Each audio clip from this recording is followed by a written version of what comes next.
Hello, everyone. Welcome back to another SC1 Factory training. We are Dr. Dondi and Marcy Nettles, and we're super Yes. excited about tonight's topic.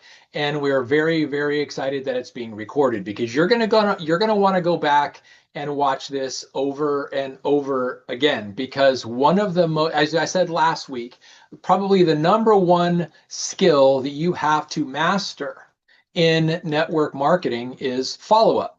Because if you don't follow up, there is no fortune you're going to build. Your success in network marketing, and very specifically here with LifeVantage, is predicated on your ability to not only follow up, but master the skill.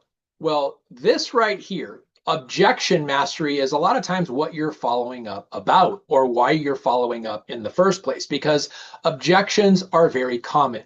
They are very frequent and they are expected by the professionals. And so when we get into objection mastery tonight and how you can turn a no, which you're going to get more often than you get a yes, but turn the no into no. In other words, knowledge and wisdom and expertise in your business that is then going to predict accurately the growth of your business. But welcome everybody. It's week 11 and this is a 6-month training where we're going to, and every week builds on the previous week. So go back and watch the previous 10 episodes. We are week 11, how to handle objections. And by the way, you're going to get them. So being prepared Get used to and them. aware and having the right perspective going in is going to be powerful for you. Okay. So that's why we want to make sure that we do this call for you tonight. Yeah, so here the greatest way to prevent an objection is literally your posture, your belief, your confidence, and your certainty. You remember when we've done trainings before about belief about the industry, belief about our company, belief in our products, belief in our compensation plan, and most importantly, belief in yourself. Mm-hmm. So, how the best way to predictably prevent objections is with your powerful posture of belief, confidence, and certainty. And let me just start off by sharing what LifeVantage is and what network marketing is as a whole, as an industry, as a profession. It's the best form of entrepreneurship for the average person. Because a lot of times, depending upon the industry, depending upon the company, depending upon the technology that you're getting into, it may require a college degree. And in some cases, an advanced college degree. The average person, though, who has some kind of entrepreneurial spirit, network marketing is by far the best form of entrepreneurship for the average person because it has the highest possible potential. When you look at what you invest versus what you can make, it's incredible. Nothing even comes close. It's the highest potential. It's publicly traded. We are publicly traded and we're transparent. We're on the NASDAQ. There is power behind that statement. We have done the opening bell, the closing bell. They just announced our acquisition of Love Biome in Times Square, New York City, on the massive 10-story building there of NASDAQ. That's powerful. That picture is powerful. It's the best support system network marketing is. ITT, Invite Tool Team. It's the best safety net ever. Your only risk is your investment. And the way to get return on investment is very rapid when you do this right. And you have the ability to grow your dream on your own schedule. There's nothing better than that from a network marketing or from an entrepreneurial standpoint. And as far as the category of products that we have, health and wellness, anti-aging products, it's by far the hottest category in all of network marketing and literally of all business. Because this book right here, and I'm going to give credit where credit is due, this book, Good Energy by Dr. Casey Means and her brother Callie Means, created a sea change, a major ripple throughout the healthcare industry. I would even say throughout the global healthcare industry. In fact, yesterday, our Health and Human Services Department, our Secretary, Bobby Kennedy, and what's happening with the CDC, what's happening globally, the world is turning its focus and its quest and its mission to healthy alternatives other than the pharmaceutical industry. And guess where that perfectly places us at LifeVantage, ahead of everyone else. Yeah. So there's never been a time to handle objections by preventing them by your belief and your posture. So when you are extending an invitation, when you are having a conversation, the more powerful you are in your position, looking like these people here that you see in that picture, they're confident, they're certain, they've got deep belief in what they're talking about. And they would never say something, well, I know I don't want to bother you, but if you've got the time, can you take a look at my video? There's no confidence. There's no certainty. There's no belief there. You're almost apologizing for sharing the information. Don't ever, ever apologize for giving somebody the best business opportunity out there with the hottest category of products worldwide. That's who LifeVantage is. Well, and I would say we are the best company. We are. And one of the places where you can build this belief is at corporate events, right? And so if you're not registered for Dallas next month, you need to get registered. You need to attend, because that's where belief building begins and ends. It's so important. And just so you know, in this industry, network marketing, other companies are scrambling to figure out how they're going to stay open, where LifeVantage is making such big moves in global expansion, acquiring companies, and it's crazy what we're doing, guys. So just know you can have the confidence, you can have that posture that will help you completely prevent people from having these objections if you stand in it, if you truly believe. So absolutely, gotta believe. Yep, gotta believe. So the nature of objections, what really are they? And what are the most common? These are the three by far most common. I don't have the time. I don't have the money. Is this one of those things? They're very, very common. But what is the nature of an objection? An objection is just a reflex. Think about you when you go into a department store and a salesperson comes up and says, hey, can I help you? It's like, no, I'm just browsing. I'm just looking. It's your rejection, right? But you don't really want to reject. You came into the store for a reason. You're obviously looking for something. But when somebody, and think about the high-end stores like Neiman Marcus or Saks Fifth Avenue or Nordstrom, you don't see salespeople walk up and say, hey, can I help you? And kind of pester you. They will see you walk up and go, hi, my name's Dondi. I'm right over here. Just keep looking around. When you need me, you come get me. I got you. There's certainty. They're strong. They've got strong posture because you already came into their department. And it's like we feel like repulsed when someone comes up to us in other department stores. So it's just a reflex. That's all it is. Or mommy, I want candy. I want candy. What do you say? No. And they go, come on. And they start throwing a tantrum. It's just a reflex. So think about that. Objections are just reflexes. Roll with it. So it's just a sign of curiosity as well, not rejection. And I would even go as far as to say, people oftentimes will be embarrassed because they don't know what you know. And so they're curious, but they're also hesitant because they don't want to look like they are not knowledgeable, right? It's like that turning the no to the no, K-N-O-W. They just don't know what they don't know yet, right? And so don't take these things personal. It really is just another step in the process of helping people understand. Yeah.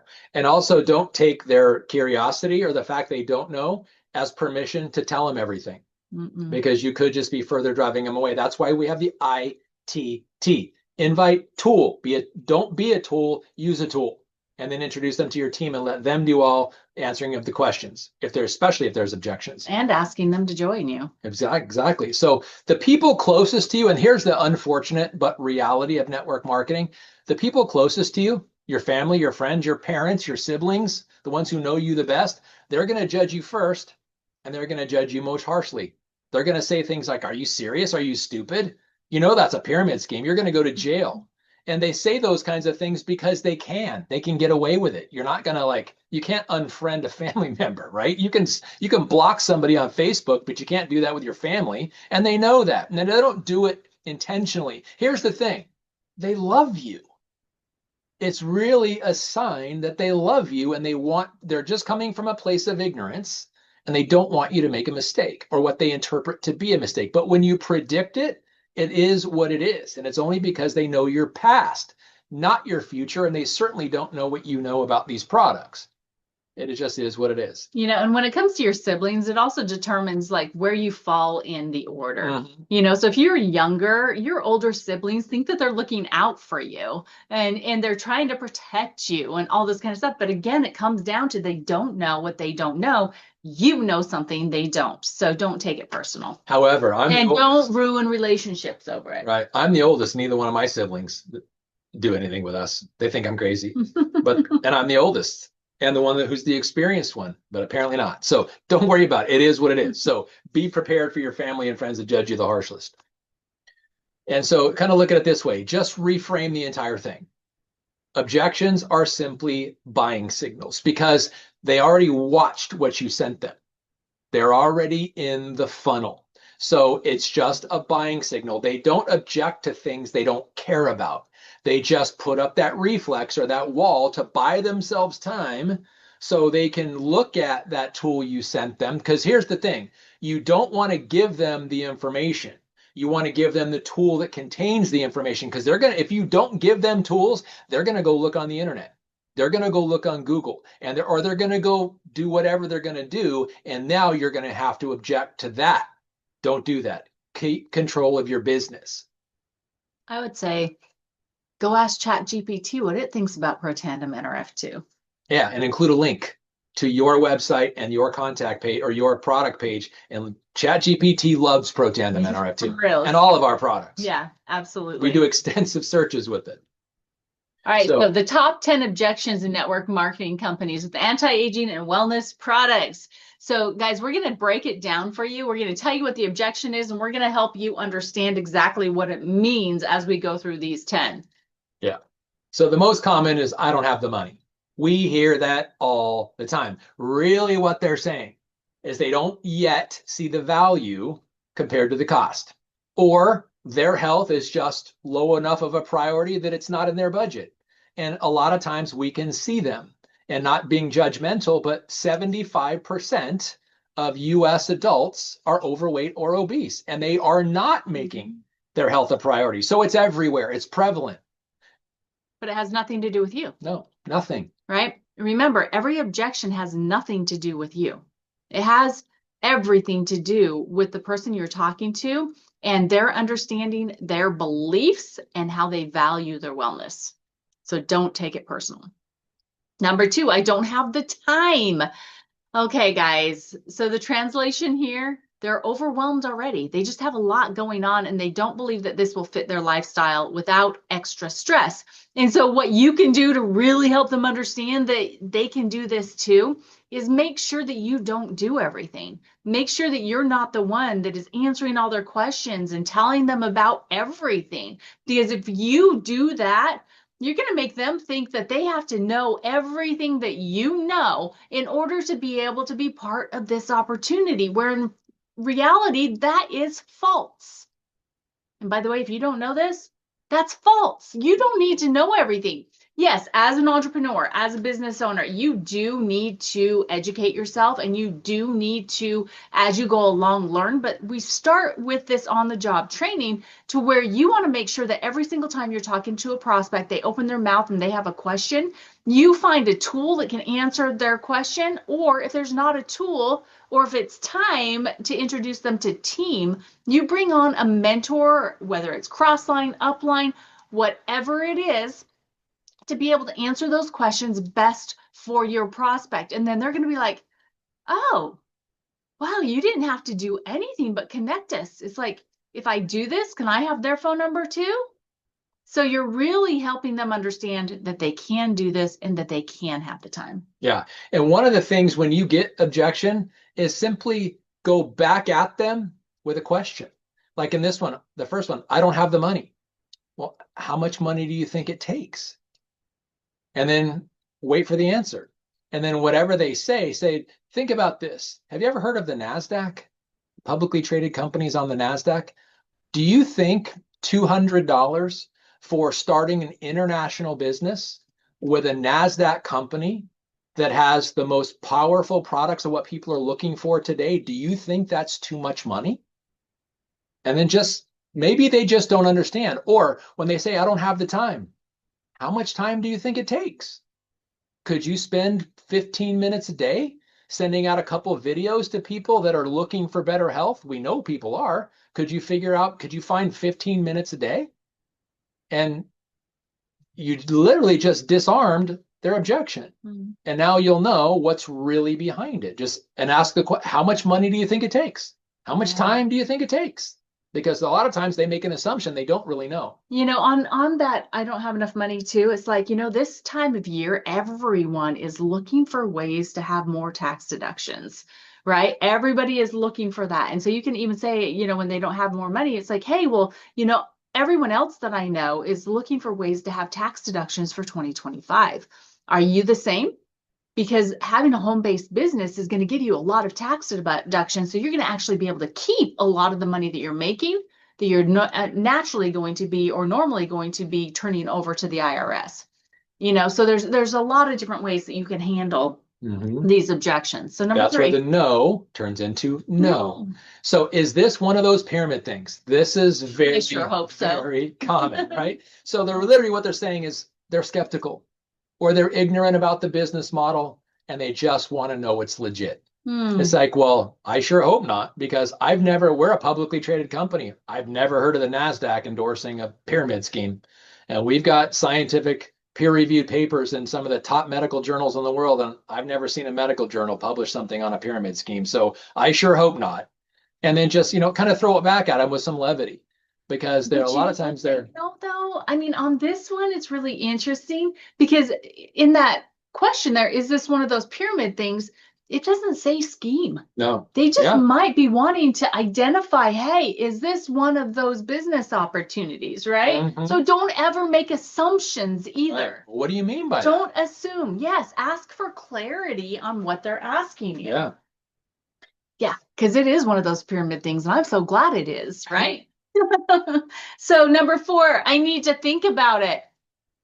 Okay, so this translation, they're not ready to decide. They just need more information, right? They're hesitating, they have uncertainty, or just not enough information to make the decision. Or they might be married, their spouse wasn't there with them, and they need to ask them if it's okay, right? Because if you're married, it's good to have those conversations. Thank you. So that's a good segue. That's the next one. Hey, very, very good. So if somebody says, I need to think about it, you can ask them, it's like, well, what additional information can I provide for you to help you have everything you need to make the right choice for yourself?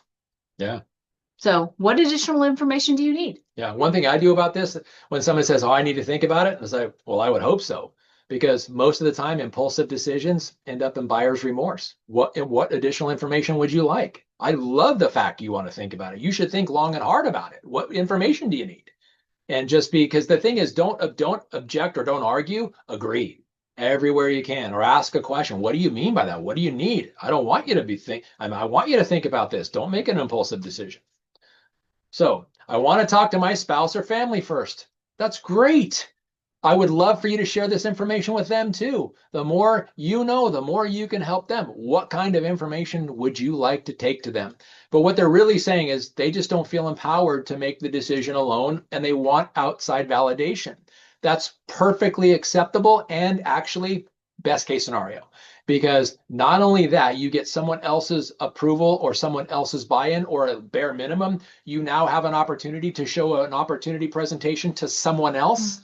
It's great. The more people you see that share this information with, the more people are going to join your business. So this is literally one of the most powerful things someone can say, because they have faith in the other person and they want to ask them first. Wonderful. Yeah, and on this one too, you can really help them understand that you want to help them in building their business. And so what you want to do with it is, instead of them just you sending them to go talk to their family, make sure that you say, oh, that's a fantastic idea. Let's set a time that I can share with them, just the same way that I just shared with you, what this opportunity is, so that they can get the same information that you now have. Because I'd hate for you to have to try to repeat or relay all this information to them where you've only heard it one time. So good. Right. So take that pressure off them. Number 6, I've tried these Oops, things. Okay. sorry about I've that. I tried put a these typo in there. things before and they didn't work. So they've been burned in the past, and trust must be rebuilt through education, stories, and science. And one of the best responses that you can have to that type of a comment is, oh my gosh, it sounds like you have a story. Would you please share it with me and hear what happened, right? Because then you just might know someone that has a similar story that you can then say, it's like, oh my gosh, one of my dear friends had that same, feeling or experience or whatever it was. It's like, I'd love to get you connected to them so that you can hear how LifeVantage has been different for them. Right? So we don't want to make them wrong in anything. We don't want to argue that our opportunity is completely different when it's you and your prospect, but you do want to bring someone in that could share their experience and how it is different here. Yeah. And this all comes down to belief. Whoever has in a conversation, whoever has the most belief wins the conversation. And this is simply keep in mind, I want to backtrack a little bit. All of this, you need to let them know you have their best interest in mind. You don't have commission breath and you're not trying to get over on them. That's one thing they need to understand, that know, like, and trust is so critically important. But this one, I'm not a salesman, or I'm not good at sale, or a salesperson, I'm not good at selling. Awesome. Most people aren't. In fact, that commission breath I was just talking about, I even say that with people. We don't like commission breath. And for people that are doing it just for the commission, they don't make good business partners anyway. So I'm so glad to hear you say that, because you're just going to share this information with no commission attached, no outcome expected. You're sharing the information because it's valuable. And so that kind of sets people off. They're not really ready for you to agree with them. Most people who have an objection, they're ready to fight. And when you don't give them one, you actually agree with them, you kind of diffuse them. You're building additional rapport. But literally what they're saying is they're afraid of rejection and they don't want to feel pushy with somebody. Nobody does. This isn't an icky business. We don't want to be pushy, but they need to see the system, the invite, tool, team, and focus on the sharing, not selling. That will give them empowerment. All right, number 8, I don't know enough people. All right, so they think this only works with a giant contact list, not realizing training systems show how to expand beyond warm market, because it's not necessarily the people you know right now that are going to get you to your goals, right? It's a matter of expanding your reach and being willing to step out into an uncomfortable zone to create more of a contact list, right? But you can also help them understand that they know more people than they think. Yeah. Bring out that memory jogger that we have access to. Eric Worre has a huge one, but we also have one with our the blueprint, or not our blueprint, with the old blueprint, but with our what is the name of our launch guide? Yeah. Brain fart right there. So on the launch guide, there is a memory jogger. And so you can just pull that out and say, it's like, okay, so who's your mechanic? Who's the person that helps you at the bank? Who's the person that you see most often at the grocery store? Who are the people that live around you? Who do you see at church? Who do you enjoy spending time with?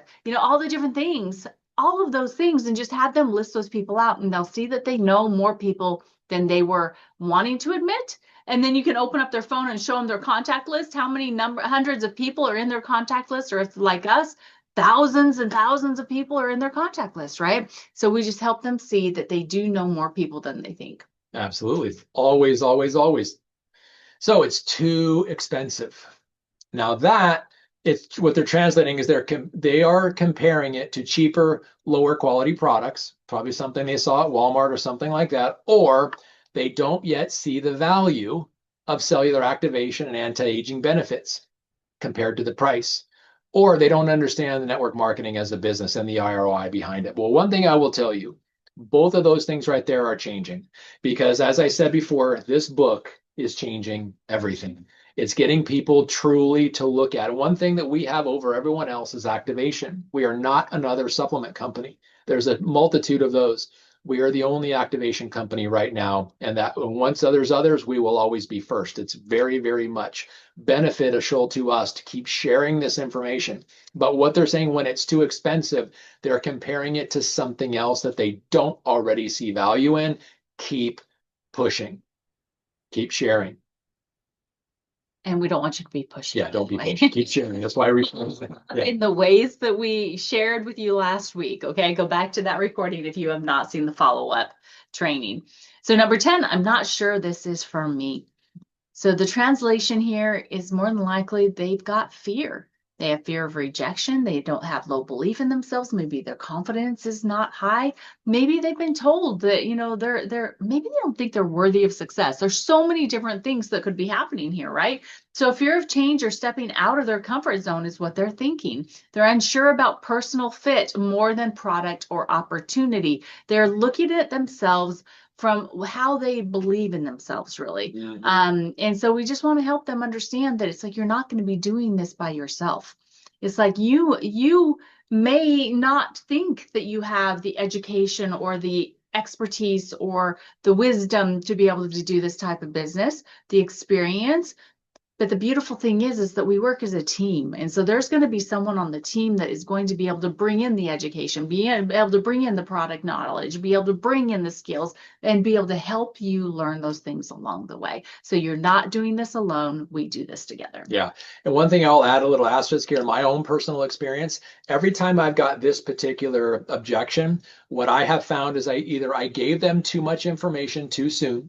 I was so excited, I was overwhelmed, and I overwhelmed them with information, or I gave them all the information in my head and did not pace it for them, and it overwhelmed them. And they're just like, they're thinking to themselves, one, you gave me so much information, I don't want to bombard someone's inbox like that, and I would never know all that stuff, and they exempt themselves out. But that's usually and it was always my fault. So if they're saying that, maybe look a little closer at what is your methodology. Because ultimately, all of these objections, they're really just a request for additional information and clarity and reassurance or belief that they're not doing it alone. There is a system here. There is a culture here. There's a community here. And they're really great people. And your role is to just listen to them, empathize with them, redirect them to the tool of the team, and keep the doors open. Amen. All right, so don't take it personal. All right, so if you see this photo here, I mean, just look at that. Rejection is failure or rejection is wisdom. There's two different perspectives that you can have on rejection. Now, the majority of people have the first rejection is failure perspective. And so that's why that path is wider. And yet those that have that perspective that rejection is wisdom and growth opportunity and all of that, there's going to be fewer on the path. Yet that is the path to success. Mm-hmm. So just, shift your perspective about rejection, because no most often means not right now, not enough information, or not sure I can do this. And we can help them with those objections. Yeah. And it's just, so you're not being rejected. They're just rejecting that they don't have the time. They don't have the trust yet. They don't have enough rapport with you, especially if you've just met them, or they're really just kind of objecting themselves or negating themselves until they learn more information. And it's just buying time. But you gain the wisdom every time you have an interaction, and every time you see the word choice that they use, and every time you kind of see their energy and the correspondence goes back and forth, you are getting better and better and better at this. Yeah. So the golden rule is detach from the outcome, stay connected to the person and their needs. So basically, it's a matter of you following up in a proper manner for a long enough period of time for them to get all their objections completely ironed out so they can say yes to themselves and say yes to you in life and age. Yeah. And think of it this, every objection is simply an opportunity to build or deepen that relationship and build additional rapport. So put the time in and expect it. And being patient with them builds trust so fast. Yeah. So here's what I love about this when you do it right, is this whole ladder of objection. So listen fully, don't argue, just hear them out. You want to go? Go ahead. Okay. You go through these. And then empathize with them. So I understand how you feel. And this is one of the things early on that we learned: feel, felt, found. You say, I know how you feel. I felt the same way. And let me share with you what I found as I learned more. And then you're just being transparent, you're being vulnerable, and you're doing it with that best interest in mind. It's a really great strategy. Just make sure you're being honest, though. If you don't understand, but maybe if you know someone that does, it's like, oh my gosh, I can't imagine how that feels. Yet I have a friend that went through something very similar, and this was what they found, right? Yeah. And then align with them and relate. So share your story if it sounds similar to theirs or someone else's. Just like Marcy said, you know, someone else who feels that same way or had that same objection or went through that same strategy or went through that same experience. Share someone else's experience. And if it was yours, even better, because now you can relate deeper. And if you don't know what to do, guys, that's ITT is so perfectly laid out for that. You know, if you don't know how to handle an objection, be cognizant that you have tools and you have team Yeah. to help you do it. Okay. So just redirect to tool or team when objections come up. Yeah. And then just follow up gracefully. So you don't want to be too pushy. You don't want to be too rapid. You don't want to be too about you. It's all about them. Keep the door open without pressure. And this is so the letters or the number or the words in red, or as you're going through and you're learning how to turn no into no, you're going to grow. You're going to gain wisdom, and it takes persistence. And as you put in and you invest that persistence and you start to gain positivity, then when people join, because you were all of those things, you're going to get such gratitude from people that are so grateful that you were patient with them. You're going to give people hope, and you're going to see it literally transform their lives. You're going to give them purpose again, maybe for the first time. And they'll help somebody who maybe was down on their luck for a long, long time, never saw themselves overcoming poverty, and now they're in prosperity, and how grateful they are, and the legacy that they're about to lead or they're leaving that they never thought they could. So powerful. So protect this and stay positive. Rejection is just part of the process. Yeah. So how can you really protect your energy and stay positive? So first of all, it's understanding that rejection is just part of the process. True professionals, which is what each and every one of you are, expect it and circumvent it by utilizing the things that we've been talking about, right? You want to make sure that you're celebrating your activity and not just the outcomes. Remember, your responsibility is to share. Your responsibility is not how the other person receives the information that you're sharing with them. And then affirmations, every no gets me closer to my yes. I mean, if you've ever read that book, Go for No, it just shows you the more no's you go after, they lead you to your yeses. And then stay plugged into your team and LifeVantage community, because that's where you're going to be building your belief. That's where you're going to have people that will lift you and help you when you do, get those no's, or when you have the person that has the objections. So make sure you're staying plugged in, and then know that wisdom grows from every conversation. You build your belief in doing the do, right? So you get wisdom from that. Absolutely. So here's the call to action, your next step. Expect and embrace objections all the time, but focus on it this week. Yeah. So, oh, that's what they were talking about, and expect them, because professionals expect objections, but they circumvent them. They prepare for them. Practice responses with a partner, role-playing objections, and be the most common objections you get, be that to the person who you're role-playing with, and vice versa. And just watch how easy it is to diffuse it. You'll probably even laugh about it as you get more confidence. And then keep a journal on people. And this is write down their objections, so you know how to follow up with them, and you know exactly what they're thinking. You know how to empathize with them, and what tool to share perhaps, or what story to share when you introduce them to a team member. And then remember, it's not rejection.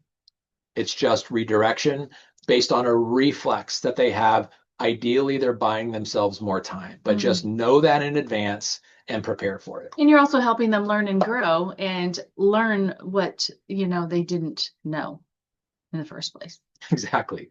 So next week, month 2 recap, we are now going to be going into week 13, but we're going to wrap up what we did this past month, and we're going to celebrate your wins. So bring your success stories and feature what tools and teams you're using and what's working for you successfully. We're going to have an SC1 check-in. Who's making progress toward the 2,000 value points or volume points? Who's close? Let's get them across the line. And momentum building. Let's celebrate all wins, especially the small ones, because small wins, and especially when you're brand new, they're very meaningful. They're very necessary. Don't overlook them, because it's where confidence and belief and posture comes from, is celebrating the small wins. So we'll see you next week. See you next week.